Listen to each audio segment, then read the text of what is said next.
Uma das seleções mais aguardadas há tempos aqui na LQN. Muitos dizem que são eles que fazem a história andar. Ou melhor, que fazem o protagonista ter um motivo pelo qual se mexer. Uma força de oposição aos desejos, ao dever, à missão, às vontades do personagem principal. E nesses anos todos aqui na LQN, nós já vimos diversos e com intensidades diferentes. Afinal, existem forças de antagonismo que nem mesmo são personificadas em um personagem, como foi o caso dos nossos recentes Dark Fantasy, né, fantasia sombria que nós vimos aqui no canal, onde só a atmosfera, as condições e a ambientação já dão cabo de geral. Portanto, no vídeo de hoje, nós estamos falando deles, aqueles personagens que sozinhos já dão um trabalhão do cacete, deixam o protagonista sem rumo e por vezes até ganham a simpatia dos leitores. Provavelmente desde os primórdios do nosso canal a gente discute sobre eles. Inclusive esse tema já foi motivo de muita confusão aqui no canal, e eu te conto por quê. O lance é que por vezes essa ação antagonista é criada por uma porção de inimigos do capítulo, sabe qual é? Tipo o inimigo do episódio, em algumas séries lá do passado, que apareciam no episódio e eram derrotados naquele mesmo episódio, tá ligado? E demorava bastante pra gente bater o martelo e confirmar que aquele ali era o bichão. Aquele era o suposto chefão que tem que ser derrotado no final de tudo. Afinal, a gente está falando aqui de uma presença muito bem construída ao longo da história, de como os outros personagens fortalecem a narrativa de que esse antagonista é osso duro de roer, é casca grossa, não dá pra encarar. E isso nem sempre é uma tarefa fácil de se fazer nos quadrinhos, né? Portanto, nós vamos com eles, vamos com aqueles que conquistaram a simpatia da nossa comunidade, mas com maldade. Os vilões mais brabos do quadrinho nacional. Começando com ele, que eu me lembro como se fosse ontem, durante a nossa leitura ao vivo, a comunidade inteira se impressionou. Talvez uma das apresentações mais brabas de toda a história da LQN. Nós estamos falando do antagonista de Colatino Caça-Tretas, conhecido também naquelas bandas de lá como Capitão Carranca. Para quem não sabe, o Colatino é um andarilho que vaga no sertão nordestino, de cidade em cidade, sem rumo, apenas com um propósito: arrumar encrencas sem motivo algum. Dizem que ele já lutou contra 99 homens e está procurando o 100º desafiante. Em uma de suas andanças, o Colatino se depara com uma família de homens valentes e sem medo, e é claro que ele arruma confusão com todos eles e derrota, mas derrota de forma humilhante, os filhos do chefão dessa família. E é aí que a mensagem chega até ele, não tem jeito, né? Em cidade pequena, a fofoca chega muito rápido, e avalia só nessas páginas como ele faz a sua aparição. Muito bem trabalhada, inclusive, na tensão em que os seus filhos e os moradores da vila colocam ao longo da luta, e é só mencionar o nome do cara que todo mundo já treme. O bicho é enorme, vai pra cima sem pensar duas vezes e ainda faz uso de uma arma especial chamada Grampola. O Colatino deu conta? Isso aí você vai precisar ir lá pra conferir.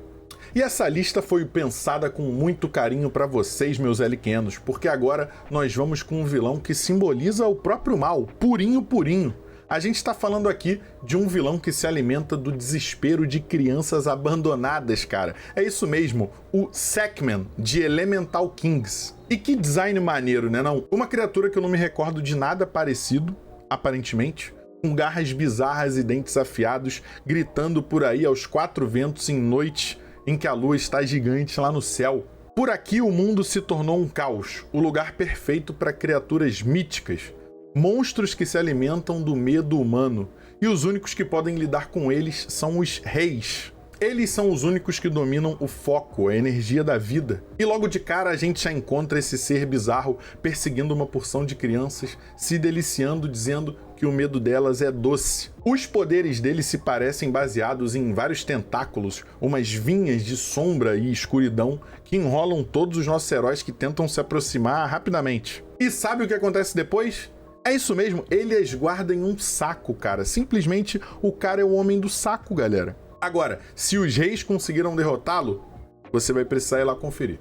E se vocês acham que é só de vilões bons de briga que nós vamos falar aqui hoje, você está enganado. Nós vamos para o universo colegial de Bruno Tem um Namorado, é isso mesmo. Nascido de um ressentimento grande pelo seu melhor amigo ter agora um namorado, o Marcel se sente trocado e começa a sentir um ciúme perigoso que o transforma em outra pessoa praticamente. Ele não consegue acreditar, começa a criar as teorias mais bobas na sua cabeça, chega a pintar o seu cabelo de outra cor para ficar parecido com o namorado do Bruno, mas claramente ele está perdido. E aí começa uma sucessão de armadilhas e planos ardilosos envolvendo a imagem do Hector, o atual namorado do Bruno. Ele chega a fazer uso do jornal do colégio, da sua aptidão para tecnologia e de todas as armas para conquistar a atenção do Bruno novamente. Olha, essa história de origem desse vilão e o caminho que ele percorre é bem clássico e muito bem apresentado ao longo da trama.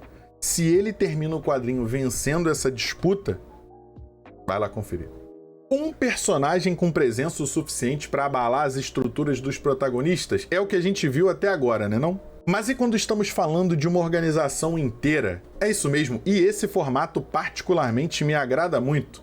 Estamos falando dos 6 cânone de Troublemakers. Simplesmente os ditadores do mundo de Mahou, no qual as protagonistas Nori e Dandara estão viajando em aventura para caçar demônios e acabar com a tirania humana.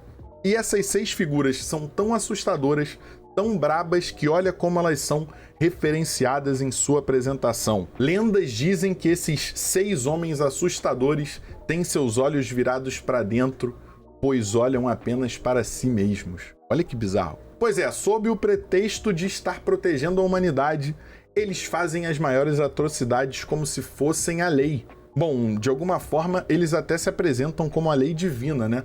Torturando e escravizando qualquer criatura e a qualquer custo em suas pesquisas, por baixo dos panos escondidos da opinião pública, como se fossem santos. Olha, vilões camuflados de governo, seres que estão acima do bem e do mal, são difíceis de engolir. E bom, pessoal, não tem jeito, agora é a vez da LQN encará-lo. Sim, o ser, a entidade, desconsiderando o meta do quadrinho Mag, tá? Que ele não é um vilão. Nós temos aqui o vilão mais poderoso de todos os quadrinhos que já passaram pela tela da LQN. É ele mesmo, Pitaqueira, de Pitaco X Pitaco. Um ser maligno chamado Pitaqueira que atravessa o multiverso, deixando um rastro de destruição por onde passa, numa busca implacável por outras versões de si mesmo para eliminar. Já no primeiro capítulo, na Terra 7589, a gente acompanha os heróis mais poderosos desse universo o encarando enquanto ele mostra o que veio. A verdade é que eles são humilhados e não servem nem para o aquecimento do Pitaqueira. Eis que a sua versão desse universo aparece e a princípio você imagina que ele até vai render algum desafio, mas a sua versão amargurada, cruel, fria e calculista, o maior vilão do vídeo de hoje, rompe o tecido da realidade, crava uma fenda no espaço-tempo e embrulha a realidade do Pitaco 7589 para a viagem e termina cantando um trecho de Raul Seixas. Cara, se isso não foi poderoso e assustador, eu não sei o que mais pode ser. E aí, galera, gostaram dessa lista insana de vilões?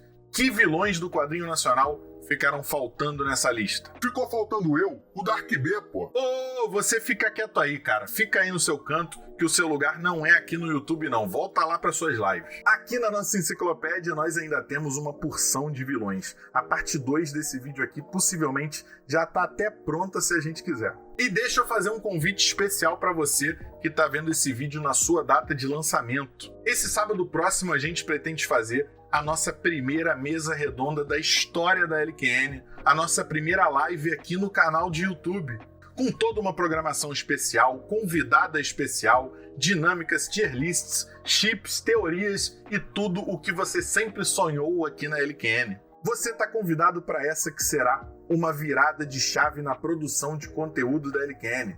Vem com a gente! E não se esqueçam de deixar um like, um comentário e, se acharem justo, se inscrevam aqui nesse canal. Considerem se tornar apoiadores lá no nosso Apoia-se. A gente tem várias categorias de recompensas bem legais a partir de R$1. E aí então você consegue fazer com que esse canal persevere na sua luta. Esse YouTube e todo o conteúdo da LQN só existe graças aos nossos apoiadores. Então, meu muito obrigado e até a próxima.